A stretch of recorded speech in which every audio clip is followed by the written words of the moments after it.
This is Emmanuel. Thank you for tuning in to How You Holding Up podcast. Don't forget to like, comment, subscribe, share, post notification. Send this to your auntie. How you holding up? I said it twice, I hope you got it. I won't say it again. Talk to him. I got a podcast for that. Wanna talk business? I got contracts for that. Hey, 99 problems, got one answer for that. God, it's gonna work out. I drop gems just for that. Yeah, talk to him. I got a podcast for that. Today's episode of How You Holding Up, the podcast, we have Miami-based designer, entrepreneur, husband, and father who brings a practical, faith-centered approach to work and life.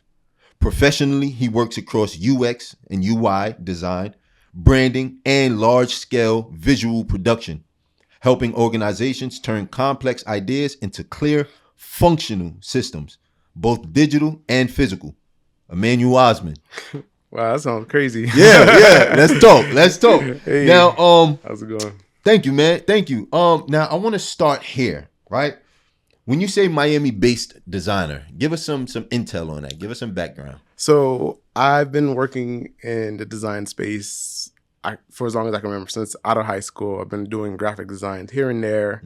I started to do more serious projects as I got older. Out of college, I would say I was doing some projects working with a company based out of New York. Shout out New York. Brooklyn Boom. Yes, sir. So I would do a lot of projects for them, like little here and there graphic design stuff. But now it's become more large scale. Nice. I do a lot more of that digital design. I do a lot of production design for like a lot of fashion brands. We just did one with Ferragamo in Bar Harbor. We got a lot coming up with Canada Goose, a lot of different brands like that. Fire. So, and we also do like major events and rollouts, like Burger King with the whole SpongeBob movie. Okay. I was on that project as well. So, praise God, man. It's been a long time coming, but Yeah, man. we're here. So Yeah, I do a lot of that type of work in Miami. Okay. But a lot of the work is like digital, so it's like it could travel, Okay. etc. So how were you actually introduced into this industry, and how'd you position yourself to be in such an in-demand figure in this space, man? Because I know it's tough. There's a lot of competitors out there, Right. So how I started to get into this industry, how I was introduced into this specific one that I'm in right now is through my wife's cousin, actually. He had his own design company doing a lot of this production design stuff, working with a lot of smaller companies, also some larger companies as well. And he transitioned to a larger company. He left his company and he got a higher position at a larger company. And then from there, he started to bring me in, give me more projects like that. As far as the UX, UI, I was actually, looking into tech, because tech is the future, all this stuff. Yeah. So I ended up doing a boot camp. I left my job as I was like a parent facilitator. So I would do workshops with parents. I was being in prisons as well, talking to the women over there at Homestead Correctional Institute. When did that take place? That was in 2022. Okay. 2022 to about 2023. I was there for a few months every Tuesday. Okay. And then in 2023, February, I started a boot camp for UX UI design. And then from there, I was like, all right, because I was trying to get into tech, 6-figure income, etc. Right. I want to use my brain more. Right. Even though I did love what I was doing, love talking to people, love, being inspirational or helping somebody in any other way. But I was trying to do that as well. And I got into Brain Station on a scholarship, full ride. It was usually $17,500 to get in, but I got it for free. I was trying to get into that program for the longest, so did that boot camp, graduated, became a teaching assistant after that for like the first one cohort, which is like about 3 months, and then from there I've been on the job market looking, and it was like you said, competitive. Yeah. It's very hard to get into. I still haven't really gotten into a UX UI job. That's how crazy. I mean, I heard it's on the up and up now. Yeah. But at that time it was crazy. So now let me ask you, right? Because when you said technology is the future, which we all here can agree, right? We all can agree. Of course. How do you feel about people who aren't certified, who haven't applied themselves to be enrolled in boot camps, who can now use these AI generated websites or apps to help them Right. formulate these web design and be web developers now? Okay. So I want to tell the people AI is not going to take your job. You just got to learn how to use it. Okay. That's the big thing, right? It's a big sigh of relief for me, man. You All right. just got to know how to use it. People who are learning how to use AI and learning how to prompt, learning how to use it as a tool versus using it as like, okay, do everything. Yeah. Those are the people that are going to get those jobs. The people that are like, oh, just making funny pictures or, you know, using it as Google, as they say, or help me write this better, etc. You're not really like utilizing AI to its full capacity. It's like having a Lamborghini and you're just using like regular economy mode, right? Okay. You So know, when y'all see somebody in the Lamborghini doing 300 down a regular street, y'all know who in it, right? Not me. But a lot of people are afraid because they're not learning to use the tools. It's like back then when they're like, okay, learn how to type, learn how to use the computer. Right. You know, the computers are not taking the job. People that are using the computers are taking your job. So people who are using AI is taking your job, not AI itself. So I think that's important to become certified, like you said, in AI, become certified in some type of programming. A lot of these sectors that are future-proof, like finance, health, anything dealing with real estate or anything like that, those are future-proof because we need these things. These are like recession-proof as well because finance, of course, you're going to need some type of fallback, etc. So, and especially health, you know, that's completely recession-proof or any type of downside because people are always going to get sick. The pharmacy companies are always going to, you know, pushing those pills. So that's what I'll say for that. Yeah. Okay. So how do you maximize AI with the use of your designing and entrepreneurial endeavors and also UX, UI capabilities? So I use AI as like a partner, right? Like I brainstorm and I say, hey, this is what I got going on. This is what I'm thinking about. What do you think? Right? And then from there, it'll push back ideas. Just like how I'm talking to you, right? So a lot of people, they will probably use AI like, okay, give me a plan on this. And like, okay, that plan just sits there, right? So let's say I have this amount of money, let's say for finances, right? I have this amount of money stocked in my savings. I want to put some into stocks. I want to put some in this. What do you think is the best move, right? Okay. And then it'll lay out, it's not a financial advisor, it'll tell you that as well. But it'll say, okay, this is our different option, this is our different things like that. This is how you can move your money in a way. Let's could talk about even future planning, like having a trust or, you know, having an LLC and how to, you know, navigate through the tax world because taxes are for pretty much businesses, right? Absolutely. If you don't have a business, you're going to get robbed, right? You're getting robbed by the IRS, right? So there's a way that there's a lot of loopholes that, you know, the presidents and all these people that are in the top 1% that they use, right? That we have access to through ChatGPT or whatever AI. They could tell you exactly the, you know, boom, boom, boom, boom. This is how you set yourself in a position to, you know, maximize your income or reduce your tax risk, you know? So I use it as a partner, collaborator, especially in designs. There's sometimes where, you know, I have to figure things out. Like that's my job. I think my job is mainly just figuring things out. Like this is a problem, figure it out, how to hang these two characters off this Burger King sign. That it doesn't have any type of, you know, suspension or whatever. You have to create that. So like, it's like you're brainstorming. So I would say I use AI as like my brainstorming partner, like feedback. I don't take everything they say, like, nah, okay, make some adjustments, etc. You have to make it customizable and also personable to who you are. Exactly. Right. And I think for me, well, let me not even say I think because I know for me, when I've observed people utilize AI, a lot of people became dependent on it to where they solely think dependent upon them. So now they're clueless once they have all of this information that they've consumed. Now, who are you though? Exactly. Right. So it takes away their identity. So at a point before I actually started using it for business purposes, I said, you know, I'm so against it. But then I realized how convenient and how beneficial AI is. It's a tool. Right. Yeah. And because I hear and see, well, I hear more. I don't really, I don't really focus in on news or things of that nature, but there's been a lot of talks with AI and music. So I'm like, me being a music artist, it's like I'm against that, right? And I am, because I believe in creativity is supposed to be original on the music aspect. However, to each his own, right? But for me, I stay away from AI when it comes to creating music. Everything is original, but business, right? That's my partner right Paperwork, there. Yeah, absolutely. I agree as well. Like when it comes to art and stuff like that, yeah, there's a lot of AI art out there. I'm telling you, and man. design, and it's like, the feeling just isn't there anymore. It's not. So it's like I tend to stay away from it too, because it punches out stuff really fast, and it looks like it looks good. Yeah, but it's like at the same time you feel like you can feel this. It doesn't have a soul. You know what I'm saying? So that's why we just gotta discern that. Right. Okay. So now, outside of design, you are deeply invested in family life and men's health. You advocate for discipline, physical strength, mental clarity, and spiritual grounding as essential pillars for us as men navigating modern pressure.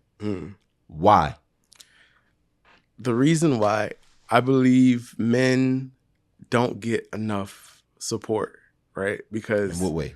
In society, right? Because you're a man, you got it. You should be strong. Yeah. Support needs, like, you need support when you're weak, in a sense, right?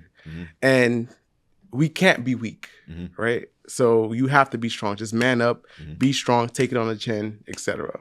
And I started to notice that in society, like a lot of my friends, a lot of like the people that I see around, like they're really going through a lot of stuff, like as men. And it's like, nah, I just gotta thug it out. I just gotta be tough. You know, nobody's gonna care about me. I'm gonna just, you know, live, try my hardest and die. And that's not the life that we're supposed to be living, you know?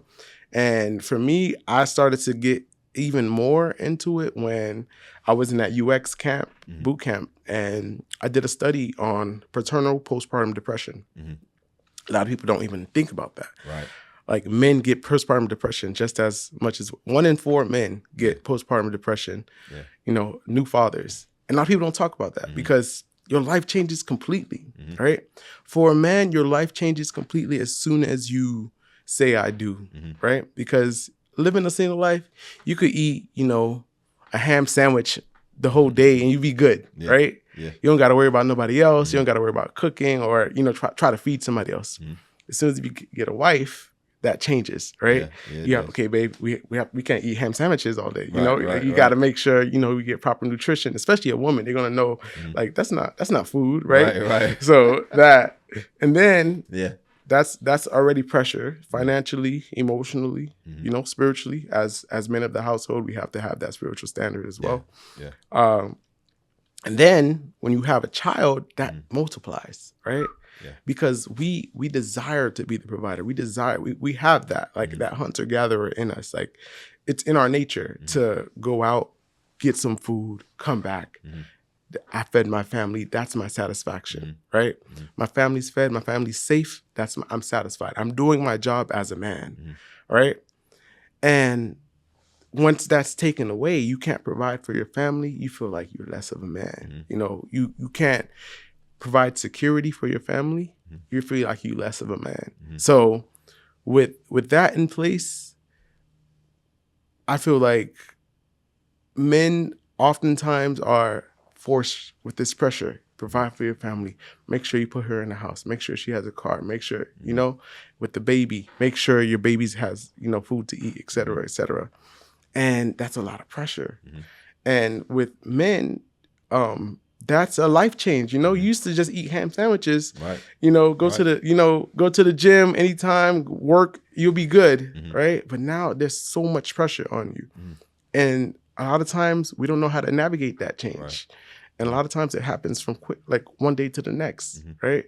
I have a baby now. I just left the hospital. There's a baby that I have to take care of with my wife. I don't know how to take care of it. I read books, I watch videos, but once you in the game, totally different. Totally right? different. You get that first hit, like, oh, it didn't look like this on TV, right? So I think that pressure is what drives men to the point of that depression, right? Because their life has changed completely. There's a new sense of societal pressure and self-imposed pressure, right? Like I said, we feel like if I'm not providing for my family, if I'm not providing for my wife and my kids, I'm not being a man. I'm not a man, right? And there are seasons where men, they can't work as much as they used to because they have to have more time for family. They can't, do the things that they used to. They can't go to the gym, that thing that let their, that anger out or whatever, that decompression. It's not there anymore. So all of it, what we do as men is we stuff until we blow. And that's why I advocate for men's health as well, because men's suicide rate is maybe way higher than women. Oh, for sure. And the older you get, the higher it gets, right? And the thing is, men are less likely to seek help than women, right? 50% less likely to seek help than women. So why is that? Society says you got to be tough. You got to, take it on the chin, man up. You could do it. Like, nobody's going to care about you. Just do it anyway. Just, you know what I'm saying? Like, I think that stems from those who didn't have an outlet themselves, so they got accustomed to it, and that's how they perceive life. You see my logo? That's exactly what that is. How you holding up? Because I've internalized a lot of trouble, pain, and a number of things, right? But who really takes the time to ask the question, like, yo, are you holding up? Right. True. Right. So, and that's the whole basis of this podcast, man. And I thank you for advocating not only for yourself, but for those alike, because it's very important. And it's not to take away from the women who are in postpartum or just women in general, but understand, we can understand and relate as men ourselves, as husbands, as fathers, brothers, sons, and friends in general. Exactly. Right. How do you implement faith into the structure of advocating for men, strengthening men physically, and also your household? So Christ is the foundation for everything. Yes, sir. Without Christ, there's nothing. Your marriage will fail. Your social life will fail. Everything will fail. Finances, everything will fail if there's no Christ as your foundation. I think in Joshua he says, as for me and my house, we will serve the Lord. Yeah. So with that, it helps me to be a better father. It helps me to be a better husband, right? Because there are times that I wasn't a good husband, right? And because I fell back on my relationship with Christ, I was able to be strengthened by his word, be encouraged through fellowship amongst the brethren, right? Don't forsake the assembly of the brethren, right? To be strengthened by just even praying more and taking my time off of like social media or doing, senseless things into seeking my relationship with Christ. It's funny because 2023 probably was my worst year to date, right? Because there was so much going on. I was in that boot camp. That boot camp was rigorous, like 12 weeks straight, 9 to 5, you working on projects, but it doesn't stop at 5 p.m. because you have projects. So you're up until like 2, 3 o'clock in the morning to work on these projects, right? And the thing that I kind of had an outlet for was like Miami Tennis Club. Shout out to Miami Tennis Club. It's a branch out of Let's Bake Bread as well. So I was doing Miami Tennis Club, and I was playing tennis. That was my outlet, but still, it was still rough, right? My wife was pregnant, and pregnancy hormones. Godzilla, right? But and I was going through this societal pressure because I left my job. Remember, I had a job doing the outreach and speaking in prisons, etc. I left that job, so there's no income flowing in. So my man meter is down even more, right? And I have another baby that's coming along the way, even further down, right? And there's a lot of pressure from school, so I was at my lowest low, right? And I was just going through the motions, right? And from that time, I ended up getting a job after the boot camp, and I did start working with that company. I had like a couple of jobs there, so I was like, all right, it was a good pay, etc. But it was not until like November of 2023. Or was it 2024? I think it was 2023. I'm not sure which year. But I was watching, Kai Cenat. I was watching one of his mafia-thons or whatever. And he's not like a super Christian brother, right? He just mentioned God here and there. But those little mentions of God here and there, like it was like a mirror. It was like a mirror. Like, what about you? Like, and that forced me to get my relationship with God back right. And that started to pay dividends, right? With my relationship with my wife. There was some healing and restorative things going on there. And then from there, I feel like a lot of everything took off, right? So without my relationship with Christ, I wouldn't be able to navigate any of these things. Because during that time that I was going through my worst period of time, I wasn't calling on God, right? I was drinking. I even took edibles, during 420, because I was around that time. I would never have done that back then, right? But my God meter was down as well, right? My man meter was down. My Christ meter was down. So, and that you're just open target for the enemy, right? So during that time, I was making some bad decisions. I wasn't doing what I was supposed to do as a man because of that pressure, because of all that, that I was going through. So that was my outlet. Instead of pouring in, I was just looking to these things for outlets. So instead of Christ. And I think Christ was and still is the best thing to fill that void, right, that we need, or to decompress all that pressure that we're feeling. I absolutely stand in agreement with you on that. Sure. For those who may have not accepted Christ into their life, how would you introduce him to them, being that your God meter and man meter were down, so now we know that he's human. Right. I am human. He's a human just like you watching, right? So how would you, because Kai Cenat did it for you, he reintroduced Christ to you. Right. How would you introduce someone to Christ based off what you've experienced and are experiencing? I would say just basically the basics, right? We all are sinners. We're all born in sin, shaped in iniquity, just like the Bible says. And with that in mind, the way that we live is a sinful life, right? And there's no way we could remove ourselves from that sin. It's only Christ who does it, because the penalty for sin is death. And the death that washed away all of our sins is Jesus Christ. In this acceptance of that gift that Christ died for us, we find that peace. We find the burdens that we have are lifted, right? Because it is no longer we who live, but Christ lives within us, yes, sir. right? And all the strength that I have, all the things that I'm able to do, it's not because of me and my connections or whatever. It's all because of Christ. I take no credit at all. They give me the credit, but I always point it back up, because I can't do it in myself. In myself, I would be, even worse, making even worse decisions, right?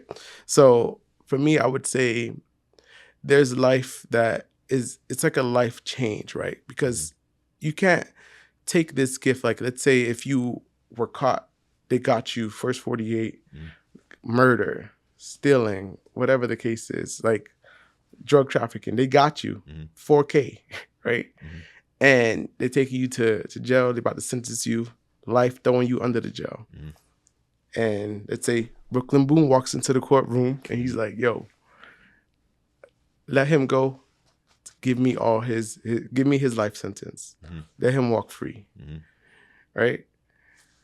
You won't be like, all right, I'm back into robbing and stealing and killing, right? I hope not. Right? Because you won't there might not be another Brooklyn Boone that might come into that courtroom and say, hey, so you accept that and you say, you know what? From that, I'm going to live a life that shows gratitude for the gift that I received, which is freedom, right? Because in sin, we're locked up. We're in chains. We're in jail, right? But Christ comes to remove that and gives us that freedom that we're so longing for. Because everyone, no matter who it is, they're looking to fill some type of void, right? And they turn to so many different ways. This new age stuff, they turn to crystals, sage, all this stuff, looking for peace. Drugs, everything. You name the list goes on and on. But they just can't find it. But Christ gives that peace that we're looking for. Christ gives that fulfillment that we're looking for. And it's sad to see, but I think people have to go. Everyone has journey is different. Some people come straight to Christ, and people have to say, "Oh, I've searched the world, but I couldn't find nobody greater than you." Right? So that has to be their testimony, right? So that they know there's nothing else that could give me peace like this. There's nothing else that could give me fulfillment. There's nothing else that could give me purpose like Christ can give me purpose. So I think that's the main thing that I would give to whoever is looking for Christ, for a new life, for this heaviness, this burden that's on us, right? Because in sin, that's what it is, right? People walking around, they have this smile on their face, but they cry at night. Oh yeah. You know? Oh yeah. And they feel like, man, what am I here for? I'm nothing. But Christ removes all that and say, this is what you are. This is what I called you to be. You're precious. You have purpose. You are strong because I am strong, right? So when you get to a place where there's nothing else you can do but go up, it's only up from here, right? Sir. And God is right there. Yeah. To hold you up, pick you up. You don't even know that that's God picking me up, and then in turn he tells me to pick others up. Right. That's dope. So, look, and I hope you guys not only heard what Emmanuel said, but I hope you guys listened to what he said. Oftentimes we don't know what the heaviness of sin is until we're out of it. Right. So when we look back and be like, yo, I was doing that all that time. And the crazy thing is, it doesn't start off as that heavy. You get used to it after a while. It's like having a backpack on, somebody just throw 5 pounds in there. Like, okay.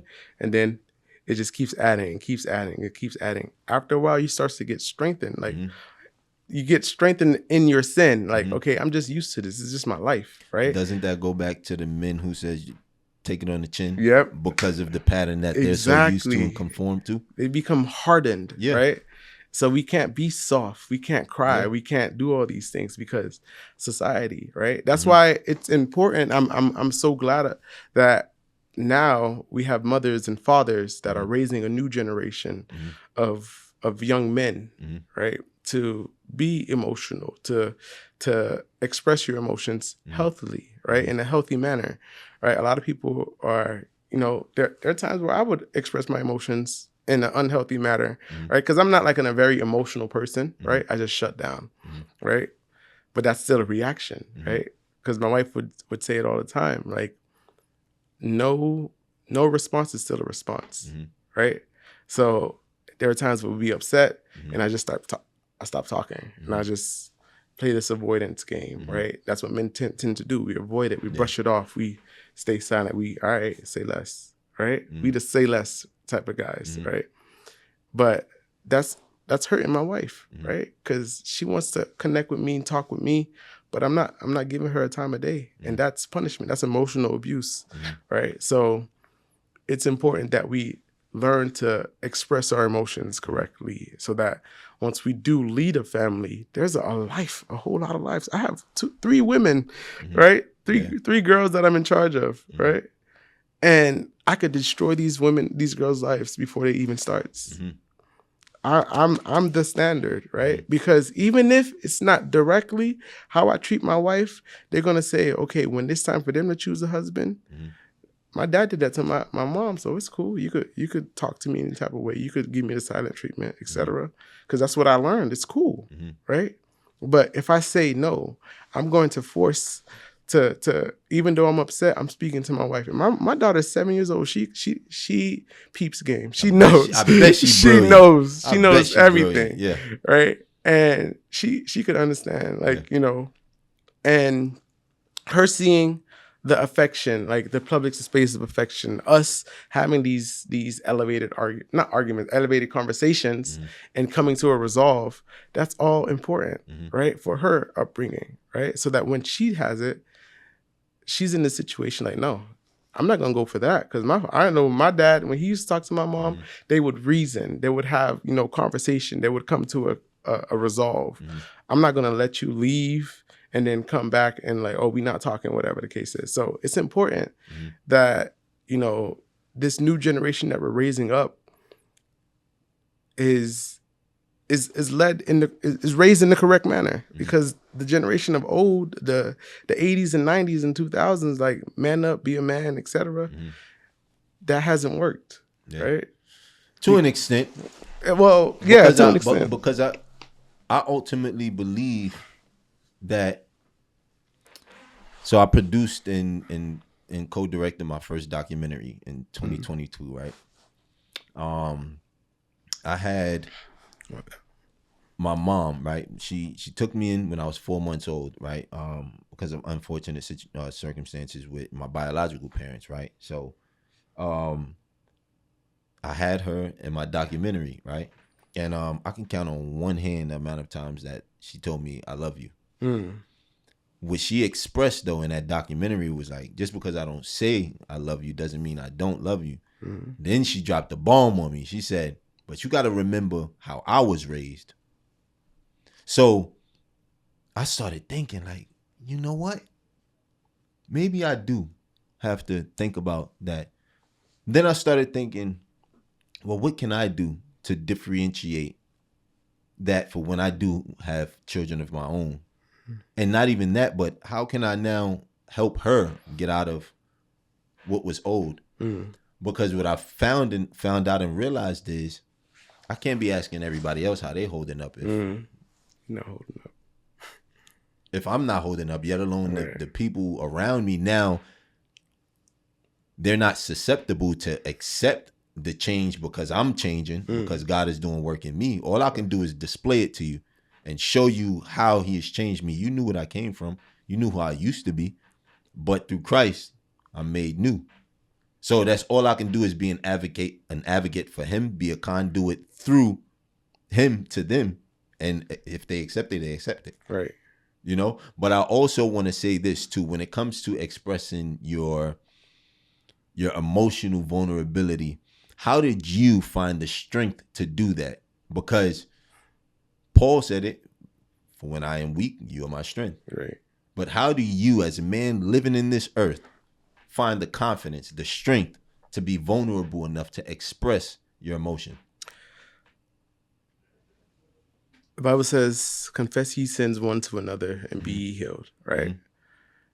I feel like I know that holding it in, it doesn't, it's adding that stress, that pressure, that anxiety.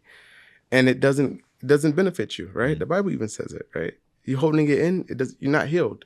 But confessing it is not necessarily a sin, whatever you're going through, but confessing, opening it up, speak about it, right?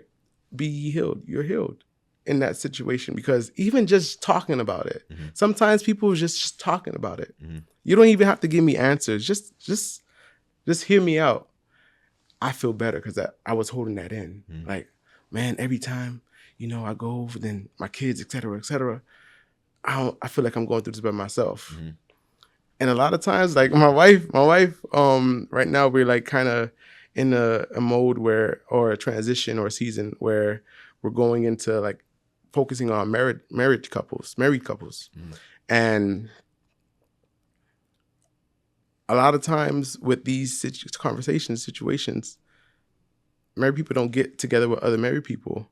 But when they do, it's like, man, I didn't know I was going through the same thing. Like, I thought I was by myself, I thought it was just, Yeah. But just having that, like, you're not alone. You're not by yourself. That's healing in itself as well, right? So I find that confidence in letting go of my ego, letting go of, what people may think about me or what I think about myself. Do I want to be healed? Do I want to be okay? Or do I want to just I want to appear okay, right? That's the thing that separates you from your freedom, right? Do you actually want to be this person that's happy or free, or or do you want to continue to act like it with this mask, right? And a lot of people choose the mask, or a lot of people just choose to be, because they don't want to become vulnerable. And there's healing in that vulnerability. Like, oh yeah. So this I know from personal experience. Right. This morning, I was on a prayer walk, and I was in the neighborhood, and I seen this gentleman. I mean, as I'm walking, jogging, doing push-ups on the curb, some squats, V-ups, you name it. I get my workout in. I see you. Yeah. It was this gent. So I'm just speaking with God and allowing Him to speak to me and actually listen, right? So I said, I have this platform based off the gifts that He has given me, but sometimes I can be so caught up with what I'm going through that I forget about everybody else, because it's like I gotta get me right.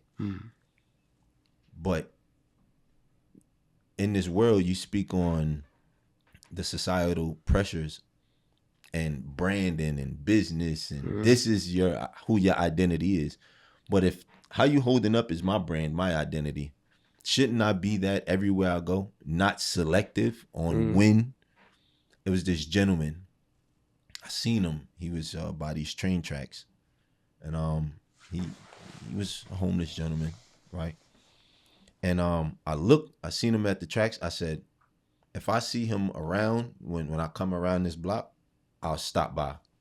So I kept with my walking, and now I'm getting excited, right? I seen him. I said, and it was a distance away. I said, you know what? I got to live up to what I said I was going to do. Right. I stopped him. He stopped. We spoke, and I asked him. I said, I don't mean to pry, but when's the last time somebody asked how you were doing, how you holding up? He said, man, if you'd have seen the tears ball up in his eyes. And I said, and we started talking. He went for a handshake. I gave him a hug. Despite what he was like, people judge you for how I look and, my circumstance. And I just said, man, because that mask somebody wears, they can be successful, right, with the worldly accolades. But who are they on the inside? And you spoke on suicide rates. Most of the men who commit suicide are wealthy. Yeah. So I say that to say this. You're not alone. You don't have to carry the pride. I'm from a city that is fast-paced, so we see people on the passing by. But I've also been raised in a society where everything is okay. And as Emmanuel mentioned, you got to be tough. And for so long, I've been carrying that burden. So when you decide, when God starts stripping things away from you, I felt so weak. I'm like, nah, man, this ain't me. So when He started taking away the pride, you start feeling weaker. So now you have to rely on Him to get that strength. And He says it all throughout Scripture. Weakness. David, for instance, relied on Him. Paul, for instance, relied on Him. So many of the men, Job. And I want to mention Job because you said community, fellowship. Job had his friends, but their response to him just voicing it wasn't ideal for his situation. But then again, maybe it was, because we know that whole thing works for good, right? Right.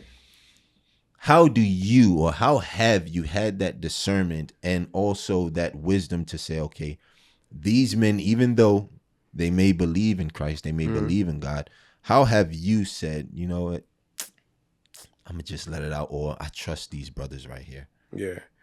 I would say for me, for a long time, I was holding it in, or I didn't have really much anybody to talk to. Is it because nobody asked you, or is it because you said, you know what, I got this, I can figure this out on my own? I was saying, I got this, I can figure this out on my own, or I don't want nobody in my business, like a lot of that stuff, right? I get you. And it was not until I wanted to be free for real. Like, it's not until you get to a point where you're like, you know what?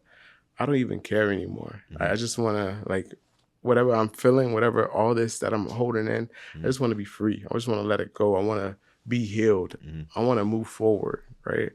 So I would say it was not, because I go to Christ Fellowship in Miami downtown, and I used to go to the other campus in Doral, and we weren't really involved as much in that campus because we just had a baby. There was a lot of, like, we in and out of church. Like, we, like, when I say in and out, like, okay, church is over, we out, right? And it was like a lot of like inconsistency, or our schedule was not as good. And we were even thinking about going to another church, but they opened up the downtown campus again because it was like under renovation. So that became our new, I know what you're talking about. yeah, it's right by Wolfson campus. Yeah. So that became our new home church, right? Or our new campus, should I say. And there we decided, hey, we're going to lock in. We're going to become more involved. We're going to join community. We're going to serve, etc. And in that, where I, got into a men's group, and then from there I became, once you're in a room where people are vulnerable, it opens you up to be vulnerable as well. So I think that's another thing too, is once you have that vulnerability, once somebody, opens up to you, you feel like you can share. You feel like it's a safe space, as a lot of people like to say. And in that, I was able to open up. I was able to share, be encouraged, even just letting it out. And people like, yo, I'm going through the same thing that you're going through, right? And I think it's that familiarity or that sharing in the suffering that gets us to go, right? Because they say, like, some studies show that people who work together because they're like struggling together, etc., they form a deeper bond, right? So, oh my gosh, Paul says it. I forgot in which book, but he says we share in the suffering. Yeah. And because he suffered an immense amount of torture, pain, embarrassment, etc., he now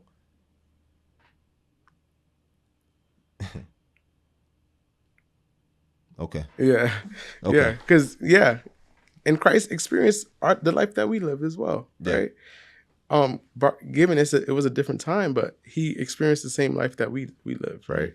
So we could look into that, right? He knows our pain. He knows our struggles. He knows, the temptation that we face. I'm pretty sure there was some women throwing themselves at Jesus, right? Right? Right? So I think in all of that, once you become sharing in that suffering, and you become, that's why people who are in the army, who go to the gym together, who go through these rough patches together, their bond is so strong, right? Because I shared this journey, we went through the same thing, we made it out, right? So I think that's what opened it up for vulnerability, right? Even there's some times where I spoke to complete strangers, and that'll do it. Me opening up to them, they tell me their whole life story, right? And I tell my whole life story. It's like, why am I talking to this stranger, you know? But that vulnerability is like, it becomes so contagious, right? And healing takes place there.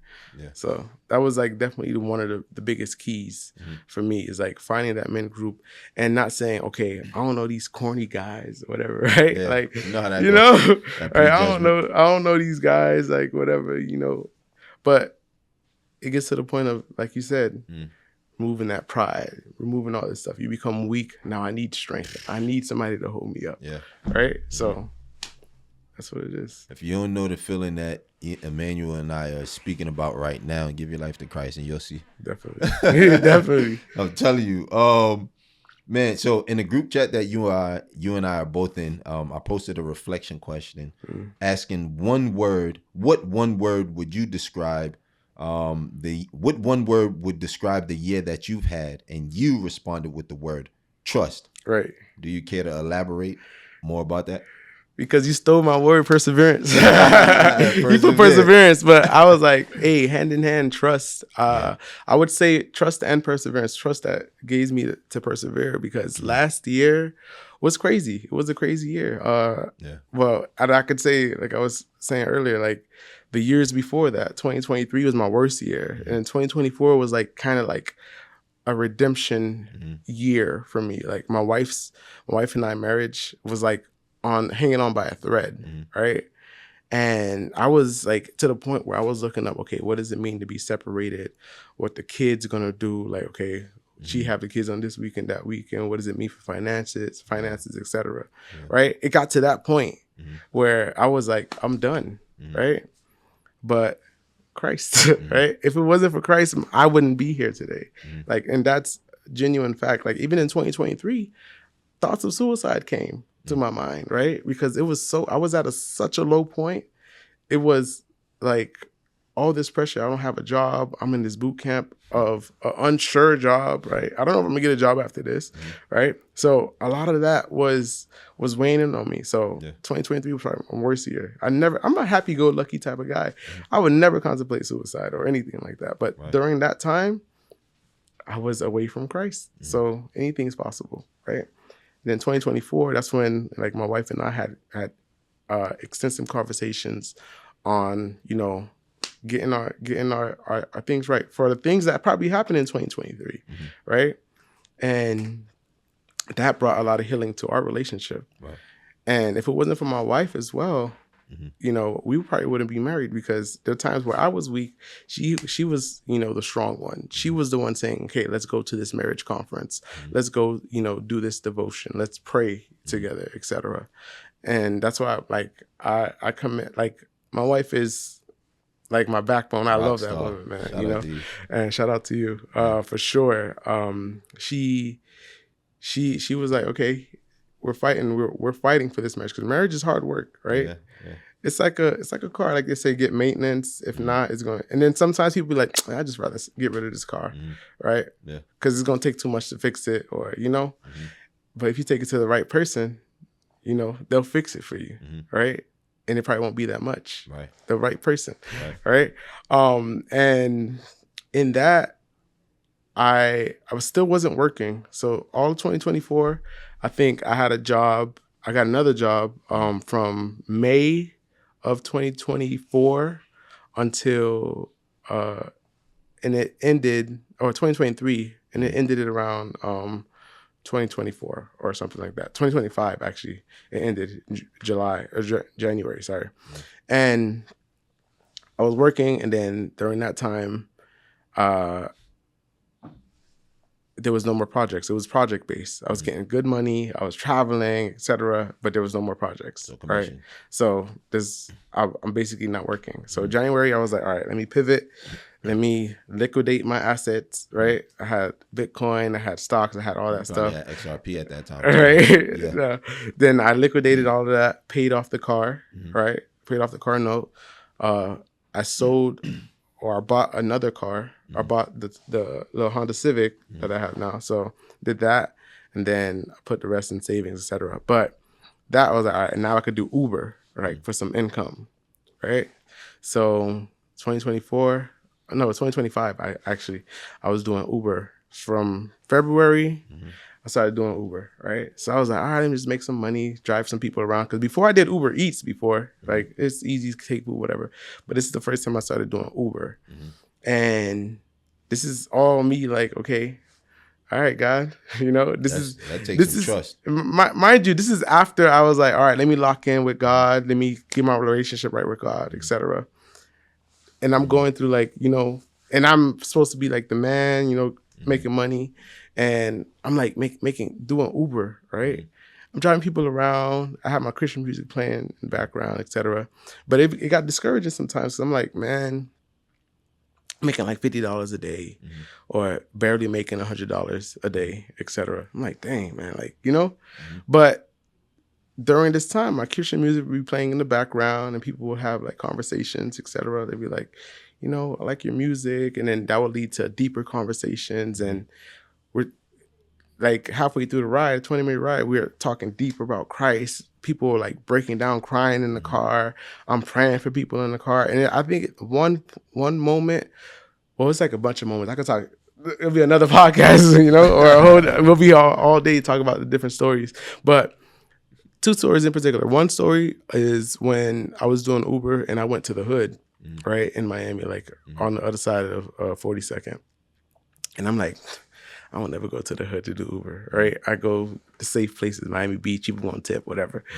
So I went to the hood, and it was like a 2-stop. You have to do 2 stops, whatever. So I picked these people. It was a young lady and a young man. Picked them up, and they had to stop at the gas station. I was like, all right, dang. Now I have to wait for these people to get to the next stop. I'm like, dang, man, I should never been to the hood, man. I hate going to the hood, you know? Yeah. And then I was playing my Christian music in the car, and the girl goes back in the car, and she was like, is this such and such? And I'm like, excuse me? Like, no, the song, is it such and such? I'm like, oh, I don't know this song for like, you know, it's all new Christian music. I don't know exactly who the artist is, but it's like, oh, but yeah, I like this music. You know, it really gets, it really calms me down, etc. I'm like, yeah, you know, that's why I always play it, you know, for whoever's writing. Then gentleman comes back in the car, right? And then he's like, all right, make a left right here, make a right here, make a left right here, go right here. And I ended up dropping him back where I picked him up from, right? And then I continue with the ride with her in the car by herself. And then she was like, you see, that's how he is. Like, ever since we got in the car, I feel like he started acting different. Like, I don't know if it's because of the music or whatever. And, you know. Yeah, I know. So, and then she was like, but that's how he is. And she started telling me, you know, about her relationship with this guy. She has a restraining order on him, but she was in the car with him, you know. This guy tried to threaten her life. You know, there was multiple times where there was, you know, domestic violence, etc. They had a child together. She said the child ended up passing away because of something that he did. So there's a lot going on there. There's a lot of like, heavy. But she just can't get away from him. And in that moment, I was like, man, it's crazy. And God used me to speak to her, etc. Like, there's a soul tie here. Like, there's things going on that you can't shake, but only God could break that from you. And you have to definitely give your life to Christ, you know. And she's like, yeah, you know, I want to start going to church, etc., etc. So I gave her like a connect card from the church, different people. But I prayed with her after that as I dropped her off at the house. And the boy was calling on the phone too, kept calling.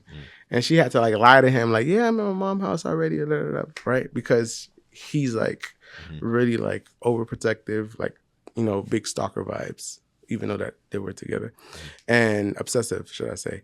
And I prayed with her, and I felt like, you know, she felt like relief, she felt like there was hope, etc. And then as I'm driving off, I'm like, God, forgive me, right? Because that day, I didn't want to do Uber. I didn't want to make, I'm going to make like $30 today or maybe $50 today, because I can't do Uber the whole day. I have a family, right? So I do Uber maybe like 4 hours throughout the day. And I'm like, dang, God, forgive me, right?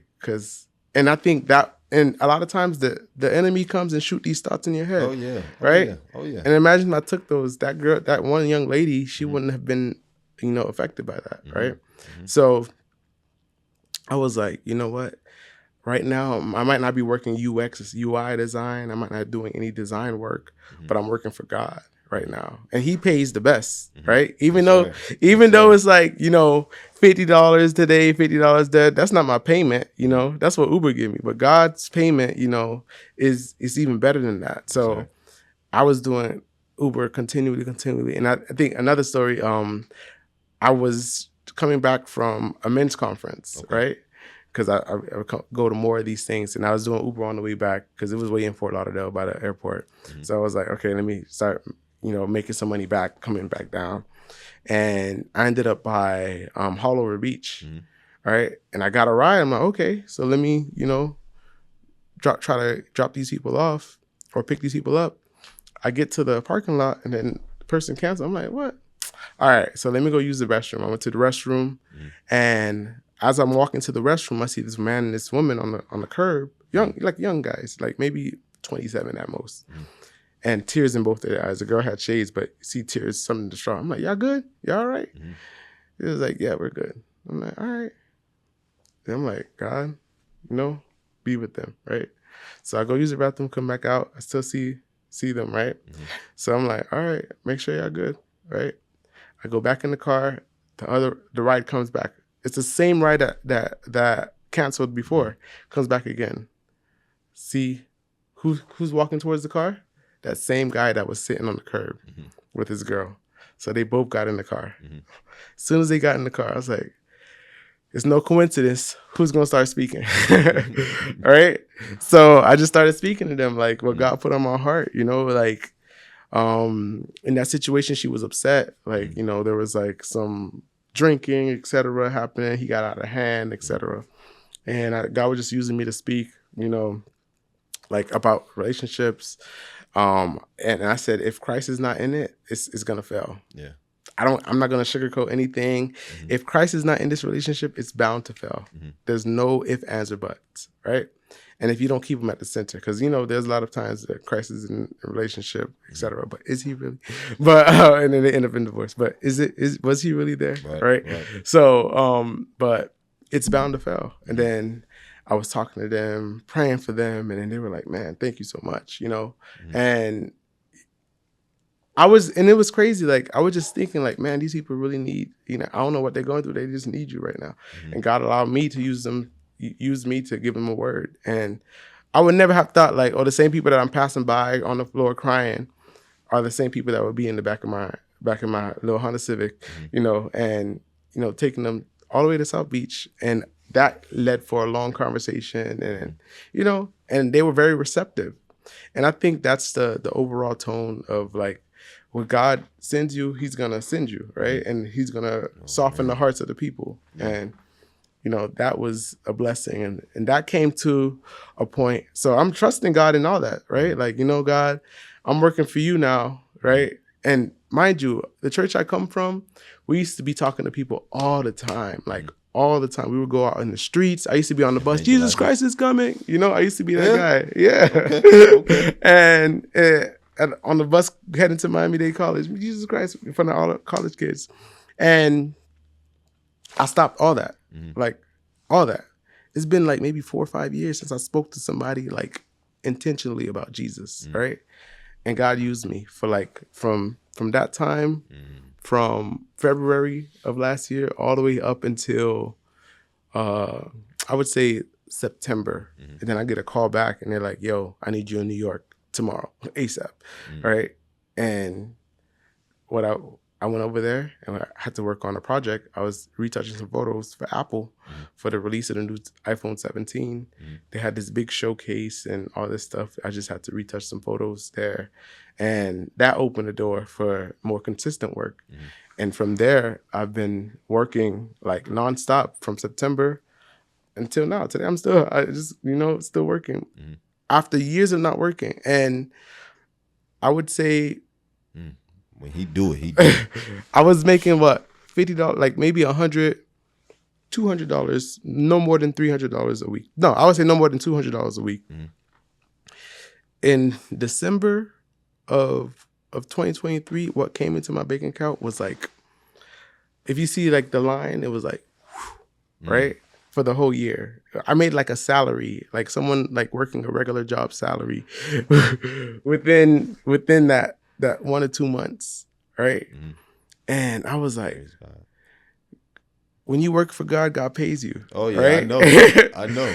And it wasn't like really like hard, you know, hard work. It's like design work, like it was hard work, but it wasn't like, you know. You don't toil after the blessing that he provides. So I was like, man, thank God. Like, thank God for that. And of course, you know, I miss doing Uber, but that was a season, right? And I think that's the one thing that I learned as well. Me and my wife went to a marriage conference and that's what they talked about. Life isn't seasons. It's only for a season. Right? This hard part of your life that you're going through right now, this hard little section, this part that feels like it's never going to end, it's only for a season. That season could be 2 weeks, it could be 2 months or 2 years, but it ends, right? And then you go on to a next season. And in that season, you have to figure out, okay, God, what are you showing me during this time? What am I supposed to be getting through the season? Because a lot of people, they get stuck in complaining, right? It's like the children of Israel. They were supposed to be a short trip. It took them 40 years because they didn't realize that this was the season. They was like, man, God, we used to have this back in the day. We used to have this. And a lot of times people, what we do is like, I used to make this amount of money. I used to, you know, eat this type of food. I used to, you know, but God is doing a new thing, and each season is different, and you have to learn something. It brings you to the next season. Everything that we go through in life is for a purpose. It's not for like waste. Oh, I did this job, cleaning the bathrooms. It was for no reason, right? But you cleaning the bathrooms, you learn how to speak Spanish a little bit, and then you were able to speak to this person 3 years later, right? Or you clean the bathroom, you learn something about, the toilets or whatever, and you had to fix somebody else's toilet, your neighbor, and then you ended up talking to them, So everything that I've been through in life, whether graphic design, fashion design, speaking at the prisons, all that stuff that I did, it all works out for what I'm doing today, right? Yes, and you don't realize it until you get there, yes, right? You don't realize, like, man, this rough patch in my life that I went through for 6 months was for this, right? Because like I say, one time when I was on the job hunt for UX, right? It's like you hurt, you're in the ambulance, you're going to the hospital, they're gonna patch you up, but it still hurt, right? My leg is still broken, right? I'm still in pain. But I know I'm going to be all right when I get to the hospital, but it's just the journey there, right? That I'm focused on the pain. That's good, man. Right? That's good. But you're going to be all right. Yeah. They're going to patch you up. Yeah. You're going to walk again, probably in about another 6 months. But you're going to walk. But you're going to walk. Yeah. But might have to limp, but you good. Right. But we focus on the pain. We focus on, what we're experiencing at the moment. And I think that's what makes it a longer journey, or it makes it seem a lot longer than what it should be, right? Because we don't focus on what's next, or God, how do you want me to use me now? It's not until I realize that I'm not going to keep applying for jobs every day. I'm not going to keep doing all this stuff. God, I'm working for you now. What we doing, right? What's the move, right?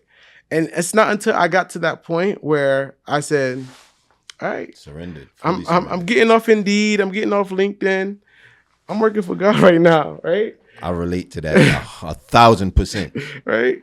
Because who told you to look for a job? Society. Society did. Yeah. Your wife probably did. Yeah. Right? God told me to leave my jobs, and then I started panicking. I started looking for jobs again, but then nobody would call me back. Right? I got a line in my song, Talk to Him, and it says, and I said, it's a reason for the season you win. Feel like you failed? Well, that's enough for you to try it again. Go fail some more. Persevere, then get back at it again. I said it twice. I hope you got it. I won't say it again. And it's because of what I was going through, what I'm going through, where I was uplifting myself, but then God told me to talk to them. Because who else is going through this? Right. And because I'm holding you up, and I'm holding you up, how many other people are being held up by me intentionally? So it comes full circle. So everything that, like you said, everything that happens to you happens for others. Exactly. And I'm glad you persevered and that you trusted God and you were obedient, because there have been times where going to do Uber, you could have been disobedient and say, you know what, God, I'm not feeling it. Right. I'm only going to make this amount. You capped yourself. You put a limit on yourself, but you didn't put a limit on God, which is beautiful. Right. And so many of us are disobedient because we look at, what the potential is, not knowing the God that we serve. Exactly. And it goes back to, family, right? Yeah. Because that led to my wife trusting God even more. There you go. She was working a job. And at that job, right, it was at a school that my daughter went to. There was a lot of security there, like security in the sense of, we know we're going to be here for this amount of time. We're getting scholarships. We're not paying that much for this. And she has income coming in from this job as well. So it's like a double thing, right? But spiritually, we didn't align necessarily, right? It started to veer off versus like, this is what we believe spiritually as far as Christ as being the center, Christ as being our foundation, and she knew that, like, okay, I can't stay here. My daughter can't stay here either. So it led us to look for other schools, etc. And it led her to leave the job, right? And not look for another job. She's like, I'm gonna trust God in this situation. And then ended up we're homeschooling. She's homeschooling my daughters now, right? So that's even a bigger trust in that situation, right? So she had to trust God, not knowing where her income is coming from because it was stability, right? When I'm working my little $200 a week, possibly Uber job, she's getting her, paycheck. And that's like, okay, it's okay if you don't make that much of Uber because I have this fallback, right? But now the fallback is gone. The fallback, is here now, right? But he's always been there. Right. But it's less of, okay, we're going to be all right because I'm working still, all right? So she trusted God in that situation. Her faith grew in that situation. God was able to move even more, right? So because of me saying, God, this is what I'm doing now, it set the tone, like we talked about with in Nehemiah, that scripture that you brought up. Nehemiah chapter 12, verse 43. Right? We set the tone so that the women and children can rejoice. Could rejoice. Yes, sir. And they follow. And then they say, you know what? My dad trusted God. My husband trusted God. And that allowed me to trust God. It became contagious to say, you know what? I surrender. And that's in it. And it showed up in our lives, how Christ showed up towards the end of the year. Like everything that we thought we missed throughout the whole year, at the end of the year, he may not come when you want, but he on time, right? Yeah, most definitely. Yeah. So, experiencing all that you've experienced within that year, as a husband, as a father, as a man, as a man, as a husband, as a father, how you holding up? I would say I'm not holding up, all right? I would say he's holding me up because I've relinquished all my strength. When I was holding myself up, I only got so far. I was doing a terrible job at it. But it's not until I put my trust in him and my strength in him, he's holding me up even better than I could ever hold myself up. And a place that's, that allows me to be in a sense where I'm sustained and I'm not necessarily I can hold myself up now, but I'm at a place where I'm like this and God is holding me up. I could say that. You can kick your feet up now. Right. Relax. I got you. Right. I done showed you. Now you continue trusting me. Right. Because I think the problem was I was trying to hold myself up. Yeah.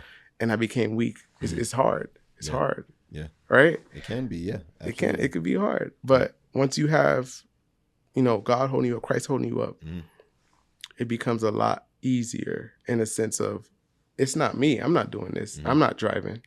I don't got to worry about which way to turn, etc. I don't got to worry about how long I could hold this weight for because it's not me, right? It's all him. So once you relinquish that, I could say I'm holding up pretty well, like very well, because he's holding me up.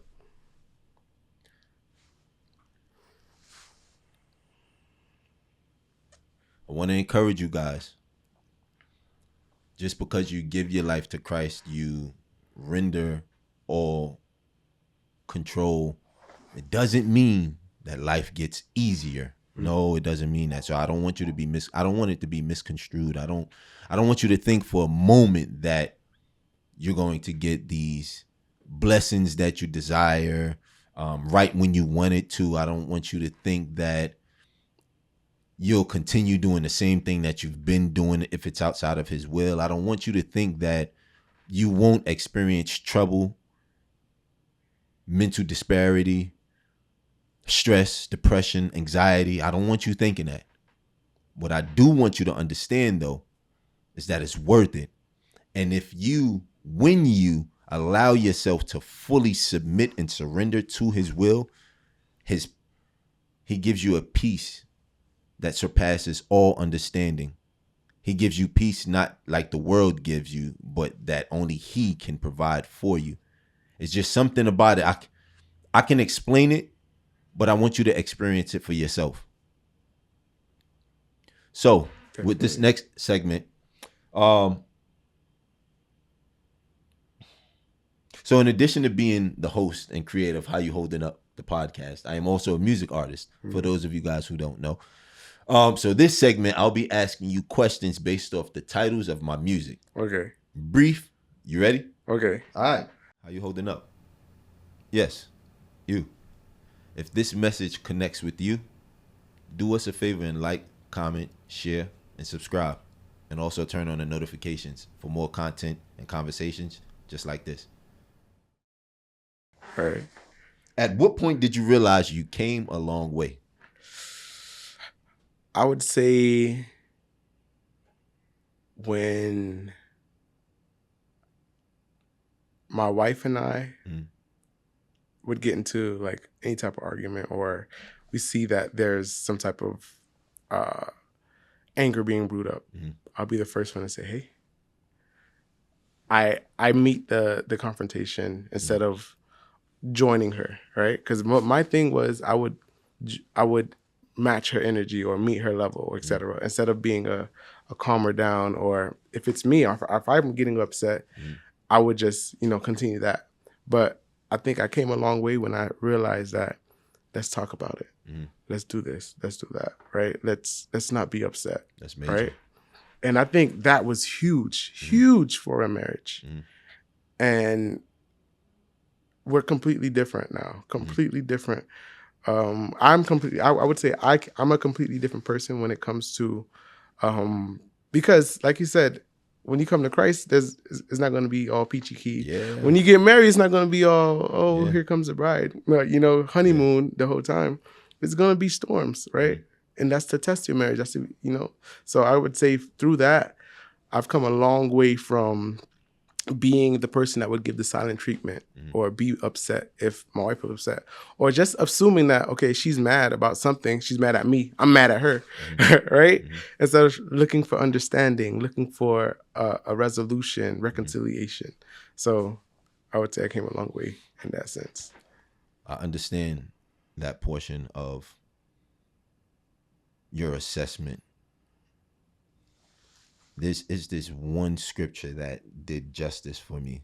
I was working at this job that I resigned from last year, and during one of the busiest seasons, it was during Christmas, this guest was like, "Oh, I want this and that." So I looked at him, and the me prior to that day would have, all right, who you talking to? But I looked at him, and I remembered scripture. I recited it in my mind because I was meditating on it before my shift began. It's James chapter 1 verse 19. Be quick to listen, slow to speak, slow to become angry. So the more I meditate on that, the more it is embedded in me. Right. The Bible is the best self-help book out there. Shout out to you, man. Shout out to Christ, man. Shout out to the Bible. Read it. If you knew better, what would you have done better? Tough, ain't it? It's tough. I got some good music, man. I know. I mean, I'm writing on the phone like you said this. Yo, with Lemon Pepper, you shout out and pray. Yeah, shout out to you, man. I like music. I like words. Yes, sir. The spoken words. I know a lot of wordplay. Streaming on all platforms. Check out the videos. Yes. Like, subscribe. If I knew better, what would I have done better? Yes, sir. I would say certain decisions I made. It all goes back to my marriage. Certain decisions that I made, like when I was in that low state. Certain decisions that if I knew that it would cause this much pain down the line, I would have done better in that situation. So I wouldn't have opened that door, right? If I knew that it would cause so much hurt and pain down the line, I wouldn't have gone to this place or said this certain thing.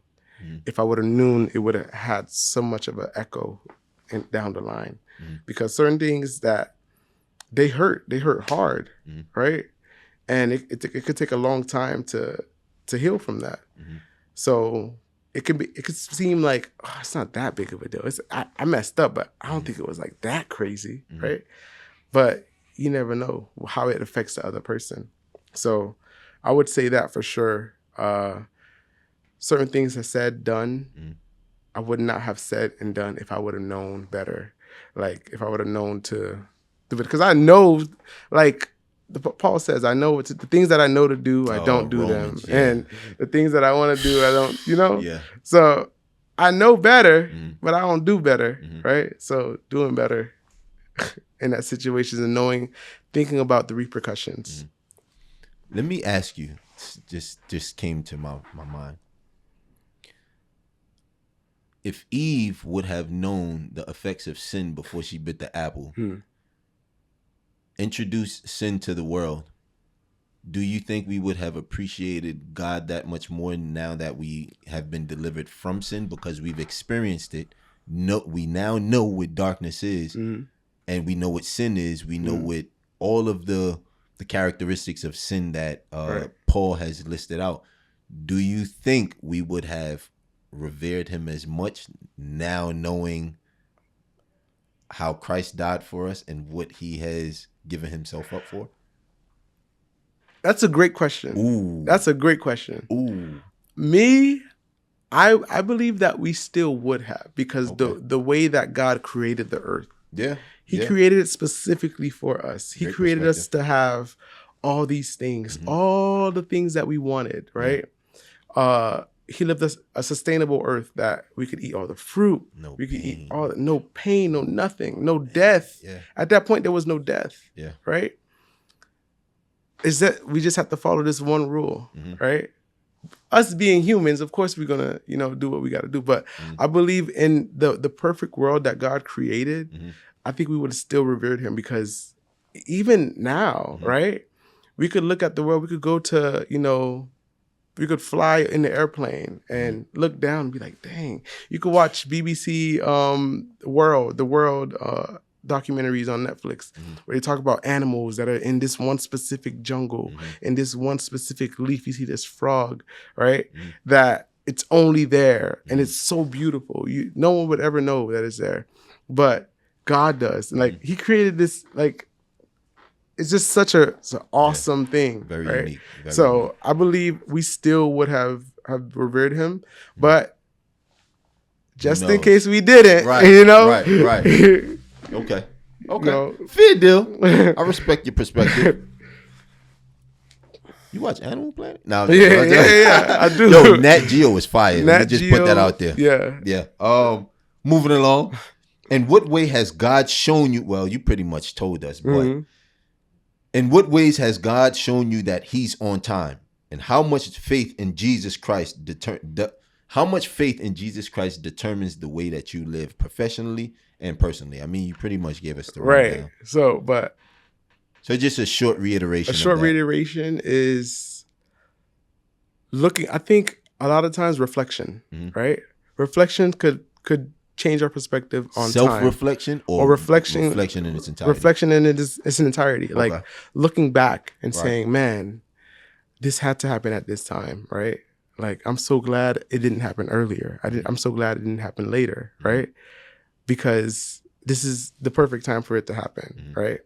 Like, for instance, a quick little thing. My wife, she was pregnant when I got accepted to the boot camp full ride. She didn't know she was pregnant, right? But if she would have known that she was pregnant, you wouldn't have went. She wouldn't be like, nah, you ain't going with no job, what?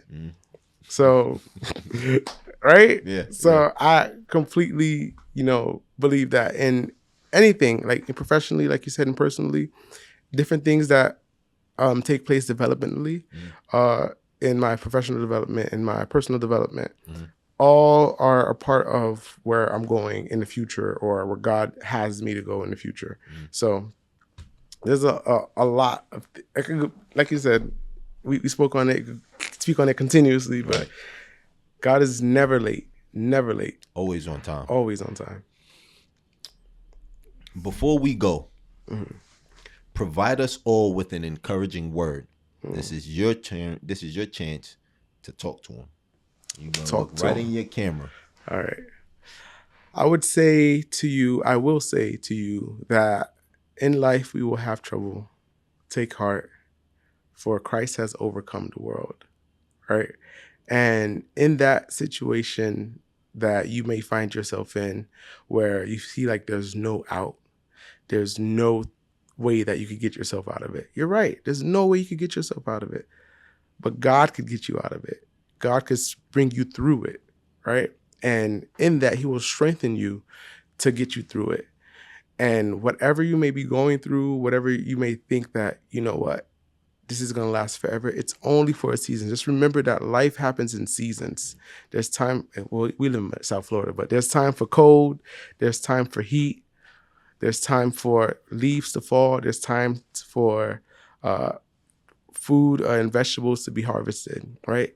But those things can't happen in different times, right? You can't get fruit and vegetables when it's snowing, right? You can't, have the leaves to fall when it's hot outside, right? We won't have shade, right? There's a lot of things that, and it's God that is the one that orchestrated it so that it happens like this. So just know that even if you don't give your life to Christ, even if your life is not fully surrendered to Christ, God is still working around your life. He's still orchestrating there's things in your life that you may find him, that he may find you where you're at, right?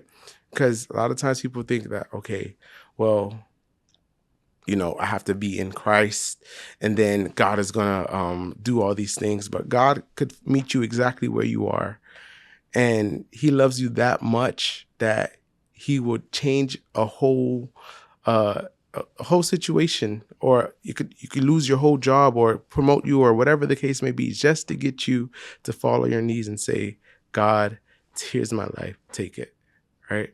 He'll put you in an Uber.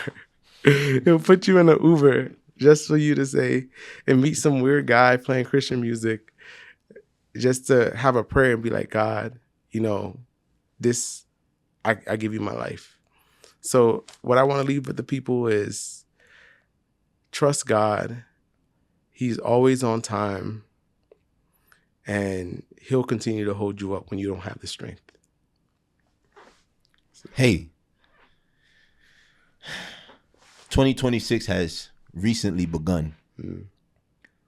What are some things that the people can be on the lookout for? How can the people follow you, support you? How can they hire you for your services?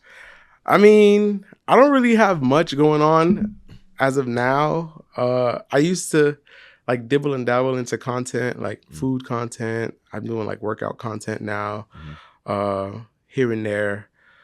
On my YouTube is Gymnasium Brother, and I think it's on TikTok as well, Gymnasium Brother. I have a food TikTok and YouTube Omelette du Cheese, but I'm gonna change the name to, I think it's Chef Daddy O. Chef Daddy O, right? Because my last name Osmann. And I'm probably just be working on different projects. I know we have like a few projects coming up. FIFA World Cup. We're gonna be working on that. And yeah. I'll be performing during FIFA World Cup too, so yeah, tap in. Shouts out to Haiti making the World Cup for the first time in over 50 years. Haiti. So, yeah. Yeah. Where can the people follow you if they decide, hey, I want you as a designer? If you're accepting bookings, of course. So, e.osmann on Instagram. You'll find me there. I do a lot of my messaging through Instagram. And my email, well, I don't know my email. Everybody email. We'll link everything. Link everything, yeah. So, but yeah, because I know a lot of people be watching this stuff. Yeah, so, yeah. But yeah, e.osmann on Instagram.com. OSMANN. E.OSMANN. Just hit me up for any of your design needs or whatever the case may be. This is also Emmanuel's first podcast episode ever. Interview. Thank you for walking past the threshold with us in this setting, man. Yeah, it was great. It was like very natural. I didn't feel like I was being pestered or anything. It was like conversation. Yes, you make it easy to speak. So praise God. Thank you, brother. You guys have tuned in to yet again another episode, and I want you to walk away with this and remember, no matter where you are in life, you're not alone. Until next time, how you holding up? That was good. Yeah! Yeah! You did great, man. That was good, man. I said it twice, I hope you got it. I won't say it again. Talk to him. I got a podcast for that. Wanna talk business? I got contracts for that. Hey, 99 problems, got one answer for that. God, it's gonna work out. I drop gems just for that. Yeah, talk to him. I got a podcast for that. Wanna talk business?